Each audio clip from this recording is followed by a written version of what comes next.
chú hay tu kinh gì cả ra cái nào nè cái dục lại à hay sample cái nào đó này hay tại hiện lung băng huế thế này thổi châu hay thì hiện hay thì lưỡi cột tên này hay làm hiện là châu đó aron chua cùng ni cùng ruột tùy nên sao được khăn trong tiền ron lót trên tiền về ron lót ra khăn ni cùng là mà cái lâu chụp bal to vàng cùng phát là mà lên là lâu nổ to bốc cái vàng các mùng mấy rồi va cái tai nó tỉ khăn sẽ đâu va hay mình muốn nuôi thế nên thổi vết tu ra gần ngay à anh nghe rồi à chân chín chiang ta cái rồi gần sẽ lâu chú diệt tu đến này gần thon đó na gần lúc nào thế anh tắc nghe này thì hiện muốn liêm muốn ngã gần đâm xuống à hiện in là tắc tắc cái lót xuống cả à treo gần bây giờ này gần hai anh tu na thì anh mình lúng nấu nuôi lúng nuôi nó mà em tôi coi lúng nghe nè thì này lúng vẫn tiếng nghe nè tiếng tôi coi nè thấy hay anh tôi coi thì lúc tập tôi coi về thấy chắc hay trong trận đó hay tôi coi từ đó cho này hết thì nấu hết cả mà nó chỗ rồi cho này chung rồi là cho vào cái thì lâu trong hay đúng là thấy chơi cần hai lần bây giờ thì mà rồi chú anh nghe chả phiền là phải chả phải tụi tôi là hình tập bốn này vậy cả thì covid trên tiệt sáng này lệ vậy mình tên tắm nó tụi con mấy gì nó dùng lậu thế đâu thế lor vậy cả hết thì lùng ca này thiệt là hay hết đã bỏ rồi hay cho này là tan tiền thiệt sầu rén liều ông chắc cần ăn dễ lắm ăn lấy nó con lâu ngày chúa lâu chế ní chắc con lâu cái ngọ họ đổ nó có châm này thế là mà bộ ông thấy gì nó hay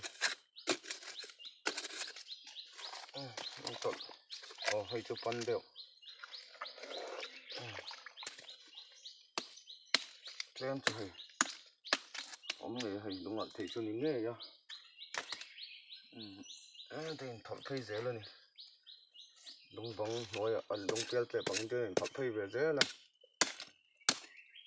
em chụp bật em lòng chung mà em có chụp lần ấu xong em nó sẽ dáng tổ lúc có hình nó không dễ lắm hiện đúng bằng người thật dễ là thì hiện thấy ống dễ luôn này cắn lại dễ lắm cắn lại thấy chân em phủi của nó thả lại được để lỗ bốn long cho lỗ nấu được bốc chưa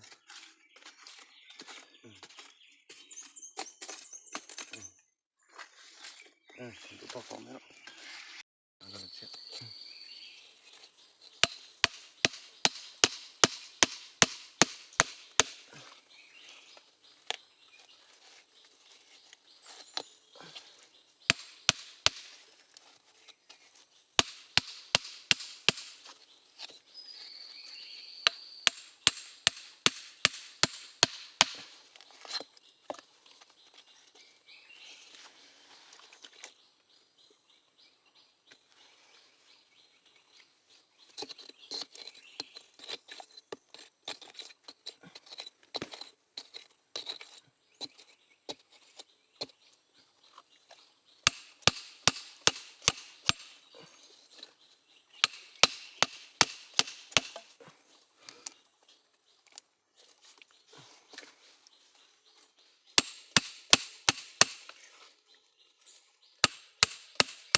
tên thợ lưới thì mình